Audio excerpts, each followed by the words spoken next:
দেবশ্রী, বিবাহ তো দুটি মনের ও দুটি আতরের পবিত্র বন্ধন হয়, মধুর মিলন হয়। এর মাঝে সম্পত্তি প্রদর্শনের কোনো স্থান নেই। মহাদেব, আপনার এই কথায় জগৎ একটি উচিত পথের সন্ধান পেয়েছে। কন্যা পক্ষকে আপনি সূচিত করে দিন, যে কোনো মুহূর্তে বরযাত্রী সহ উপস্থিত হব। অশেষ কৃপা আপনার দেবাদিদেব, কিন্তু আমার একটি প্রার্থনা আপনাকে রাখতেই হবে। ব্যক্ত করে ফেলুন এবার।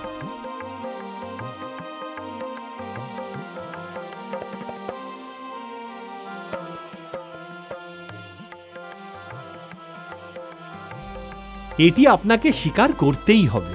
এটা কি? এটি অঙ্গরাগ হে মহাদেব। কন্যা গৌরীর দেহে এটি লেপন করা হচ্ছে। আপনারও এটি দেহে লেপন করা উচিত। বৈবাহিক প্রথার এটি একটি অন্যতম রীতি। এটি অবশ্যই পালন করা উচিত। শ্মশানের চাই ভস্য চর্চিত শরীরের অঙ্গারের ছয়া পরিহাস মন্দ নয়। কিন্তু সমস্যা এই যে, কে এই কার্য সম্পাদন করবে? হ্যাঁ, আমিও তাই ভাবছিলাম। এই পুণ্য কাজ আমি সম্পাদন করব।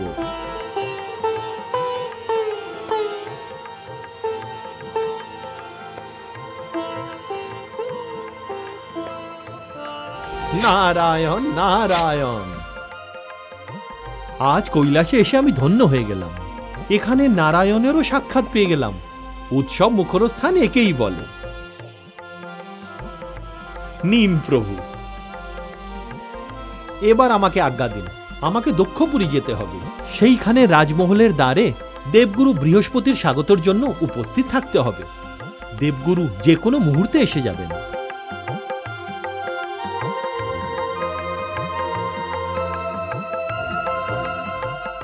নারায়ণ নারায়ণ।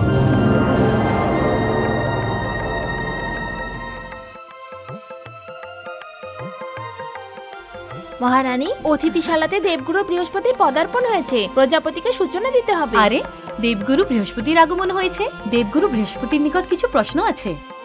আমাদের সেই সমস্ত প্রশ্ন উত্তর একমাত্র দেবগুরু বৃহস্পতিই দিতে পারেন। চলো ভগিনীরা, চলো। গৌরীমা, প্রত্যেকের দৃষ্টি তোমার উপর নিবদ্ধ। এর মাঝে যদি কারোর কোনো কুদৃষ্টি থেকে থাকে, চলো তোমার কুদৃষ্টি নাবিয়ে দিই।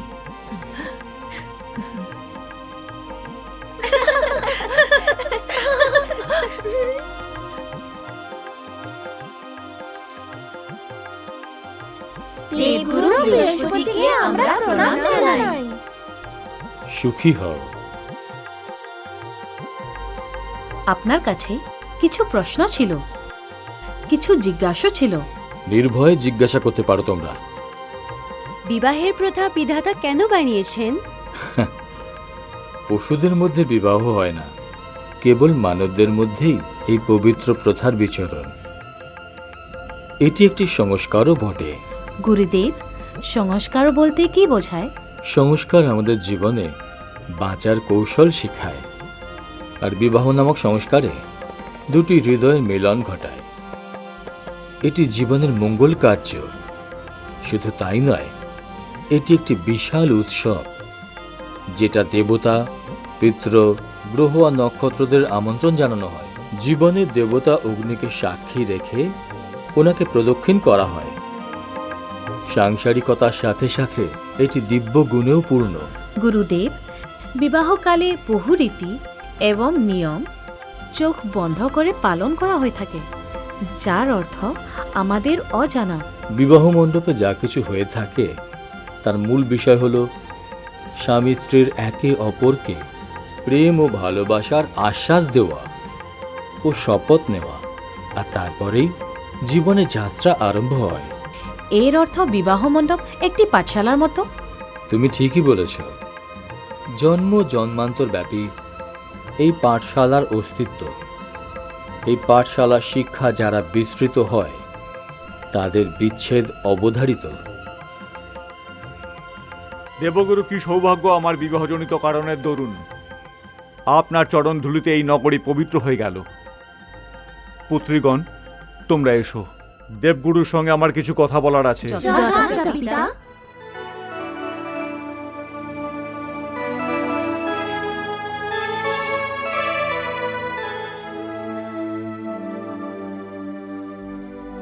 প্রজাপতি দক্ষ, আপনার কন্যা তো বিবাহ হতে চলেছে, কিন্তু আপনার আননে প্রসন্নতার লক্ষণ দেখছি না। কেমন করে ব্যক্ত করব দেবী? বড় গভীর আমার যন্ত্রণা, আর আমার দুর্ভাগ্য এই যে এই ব্যথা আমি কারোকে ব্যক্ত করতে পারি না। না থাকার কি কারণ? আমার কথাকে কেউ অনুভব করার প্রয়াস করে না। আমায় বলুন, আমি প্রয়াস করব আপনার কষ্ট বোঝার। দেবগুরু, আমি আমার সমস্ত কন্যাদের জন্য শ্রেষ্ঠ পাত্র দেখেছি। ধর্মদেব, ঋতুরাজ এবং সপ্তর্ষির মতন মহান ব্যক্তিগণ আমার জামাতার স্থান অধিকার করে আছেন, কিন্তু আমার প্রিয় কন্যার জন্য সব থেকে শ্রেষ্ঠ পাত্র খুঁজে পাইনি। ভবিতব্যের কাছে আমি পরাজিত হয়েছি গুরুদেব। প্রজাপতি দক্ষ, আপনার যন্ত্রণার কারণ একটাই।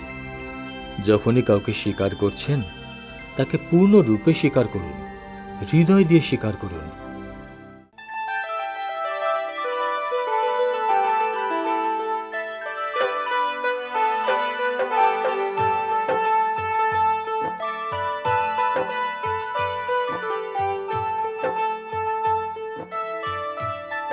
কণ্ঠহার যেন কণ্ঠের সৌন্দর্য উজ্জ্বল হয়ে উঠেছে।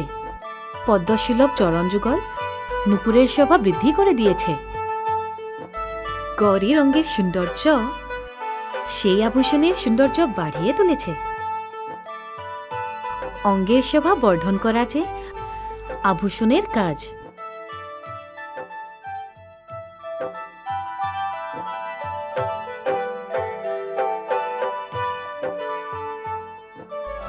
নারায়ণ নারায়ণ।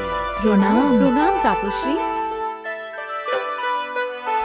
বউ ঠাকুরান, আমি প্রভূত প্রচেষ্টা করলাম, কিন্তু ভগবান দেবাদিদেব শিব না তো বস্ত্র স্বীকার করলেন, না আভূষণ, না স্বর্ণ মুদ্রা। আমি ফিরে আসতে বাধ্য হলাম।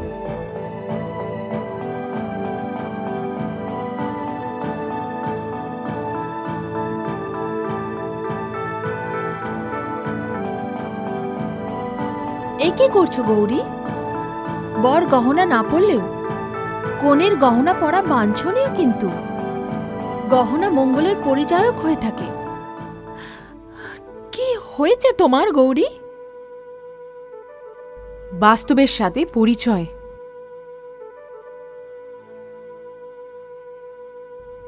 তুমি তাহলে গহনা পরবে না? পরব মা, নিশ্চয়ই আমি পরব। তাহলে এগুলো খুলে ফেলছো কেন? আমি পুষ্পের গহনা পরব। আমিও আমার স্বামীরই অনুরূপ। আমি তো শিবের অনুগামিনী হতে চাই। তাহলে এই সমস্ত রত্ন খচিত হীরক মতি স্বর্ণ রূপের গহনা কি হবে? এই ঘটনায় আমি আশ্চর্য বোধ করছি না। এটা তো কাম্য ছিল। দুর্ভাগ্য শুধু এটাই যে কি শিব তো কাঙালি থাকবে, আর তার সাথে সাথে আমার কন্যাও কাঙালিনীর মতোই জীবনযাপন করবে। মা গৌরী, শিবকে বলে দাও বিবাহের জন্যই শুধু সে যেন আমার মন রাখে। বিবাহ করতে সে যদি তার অর্ধ উলঙ্গ মূর্তি নিয়ে আসে, তাহলে বিশ্ব সংসারের কাছে আমি ব্যঙ্গের পাত্র হয়ে যাব।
শিবের মহিমা দেখতে পাচ্ছ? যার বরযাত্রী দলে ভগবান বিষ্ণু, ইন্দ্র আদি সহদেবতারা থাকেন, তুই বলিস কিনা সে নির্ধন? পিতৃদেব, এই বিষয়ে কোনো রকম কথা না বললেই ভালো হবে। দেখুন ধর্মরাজ, ঋতুরাজ ও সপ্তর্ষি এরাও আমার জামাতা। এই ধর্মেদ আমার জামাতা, ঋতুরাজও আমার জামাতা।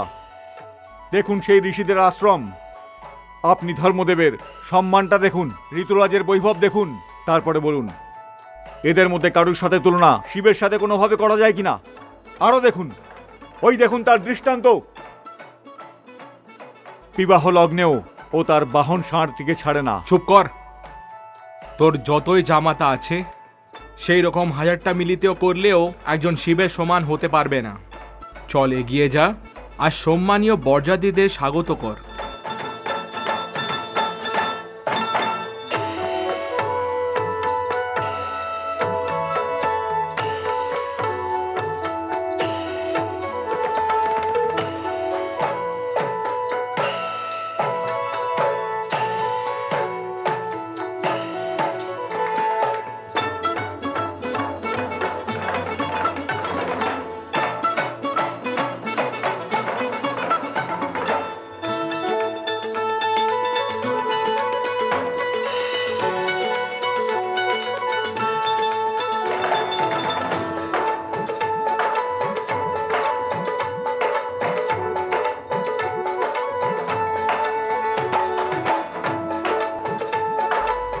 জামাতার পা ধুতে হয় দক্ষ।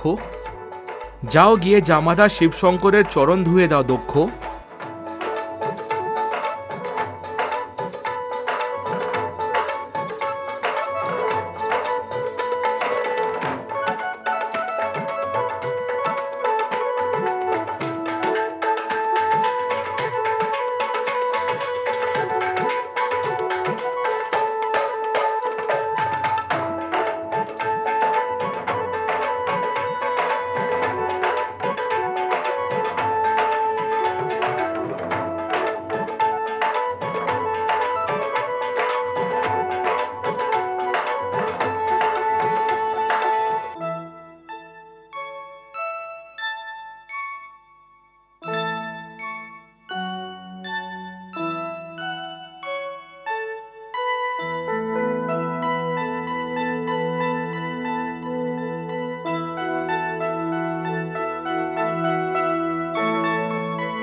হে মহাদেব, এইবার নিজের রূপ পরিবর্তন করে বর বেশে চলে আসুন।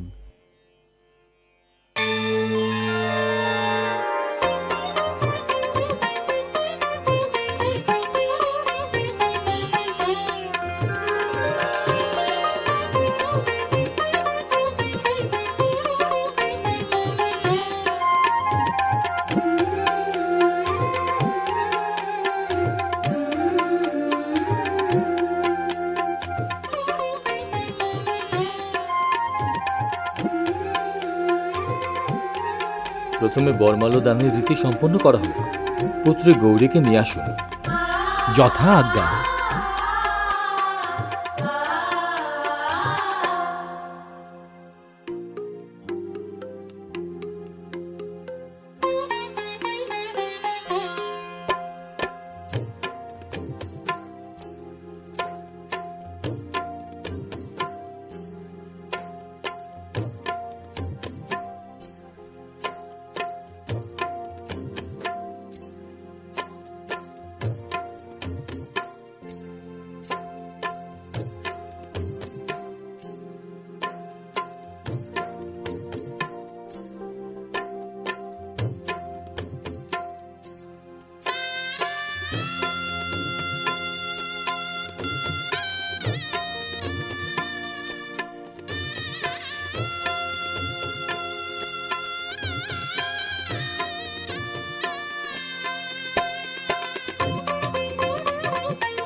ॐ भूर्भुवस्वः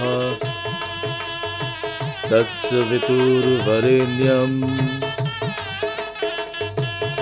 भर्गो देवस्य धीमहि धियो यो नः प्रचोदयात्।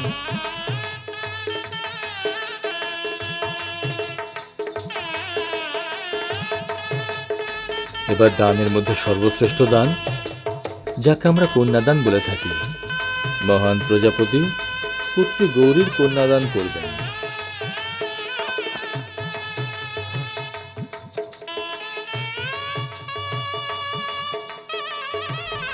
এই কারণে একে কন্যাদান বলা হয়, কারণ বিবাহের পরে কন্যা বরপক্ষের হয়ে যায়, তার উপর পিতার কোনো অধিকার থাকে না, কারণ দান করে দেওয়া বস্তুর উপর দান যে করে তার কোনো অধিকার থাকে না।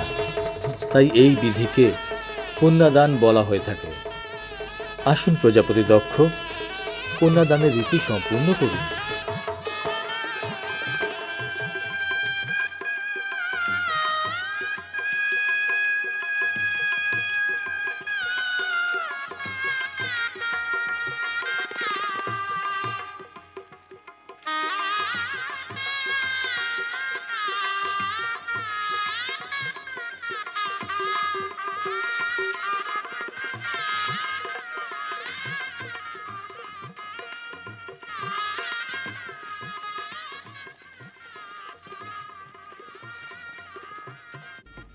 ওম বিষ্ণবে নমঃ। ওম বিষ্ণুবে নমঃ। ওম বিষ্ণবে নমঃ। ওম বিষ্ণুবে নমঃ। ওম বিষ্ণবে নমঃ। ওম বিষ্ণুবে নমঃ। প্রজাপতি দক্ষ, জামাতাকে প্রণাম করুন।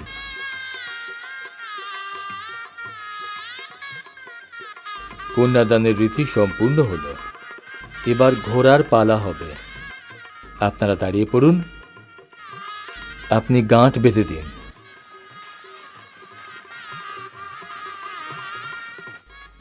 বেশ ভালো করে কষে বাঁধবি, যেন আলগা না হয়ে যায়। এবার 7 পাক হবে। প্রথম 5 পাকে পুত্রী গৌরী অগ্রে থাকবেন, আর তারপরে দেবাদিদেব মহাদেব অগ্রে থাকবেন। এসো মা।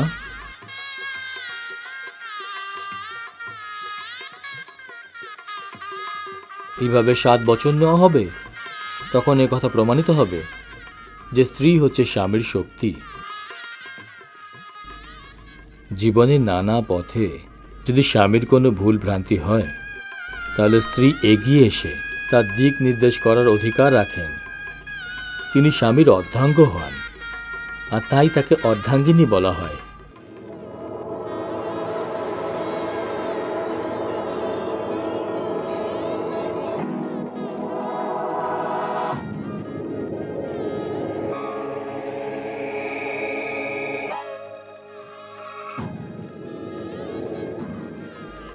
এবার দেবাদিদেব অগ্রে থাকবেন।